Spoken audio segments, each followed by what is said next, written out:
नमस्कार, मैं हूं निकिता और मेरे चैनल को बहुत बहुत स्वागत। जौनपुर अनुराग यादव केस जिसकी आज तक सुनवाई नहीं हुई और अगर होती है तो सिर्फ डेट के आगे कुछ भी नहीं। डेट तारीख पढ़ते हैं, अनुराग के पिता कोर्ट हाजिर होते हैं और लालता जो कि मुजरिम जिसने एक बच्चे की हत्या की और उसका परिवार वो आराम से अपनी ज़िंदगी व्यतीत कर रहा है। कुछ टाइम पहले ये बात सामने आई थी कि अब फांसी मिलेगा, लेकिन फांसी अफसोस की बात है कि ऐसे लोगों को फांसी जल्द नहीं मिलती है। जिसके पास पावर पैसे दोनों हों उसका अच्छा फ़ायदा लालता उठा रहा है।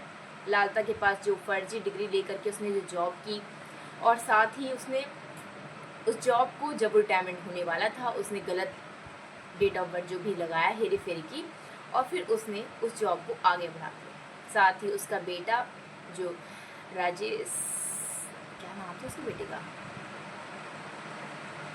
उसके बाद उसका बेटा दरोगा बना और उसने भी अच्छा खासा काम किया। अब यहाँ पे उसको साथ में लिया जा रहा था लेकिन कोर्ट ने उसे हटा दिया उस केस से।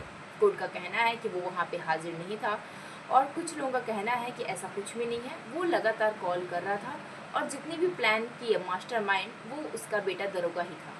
साथ ही धमकी, गांव छोड़ के भागने की धमकी और मर्डर करने के बाद ये जो होता है, कहते हैं ना कि अफसोस होता है लोगों को।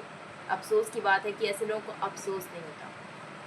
जो हत्या कर देते हैं वो सिर्फ कोर्ट के जज के आगे वो सिर्फ मासूम बने रहते हैं कि उनसे गलती हो गई, लेकिन जब वो बाहर आते हैं तो उनका असली चेहरा दिख जाता है। इतना करने के बावजूद धमकियाँ देना उन्होंने बंद नहीं किया।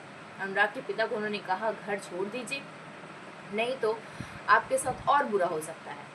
लेकिन एक पिता कैसे हार माने, अपने बेटे को इंसाफ दिलाने के लिए वो बहुत सारी कोशिशें कर रहा है, लेकिन अफसोस की बात है कि उसकी कोई सुनवाई नहीं हो रही है। तारीख पे तारीख बढ़ रहे हैं और जो जितने पैसे रुपए जो भी चीज़ें हैं, नेम और फेम लोग पा लिए जिनको चाहिए था।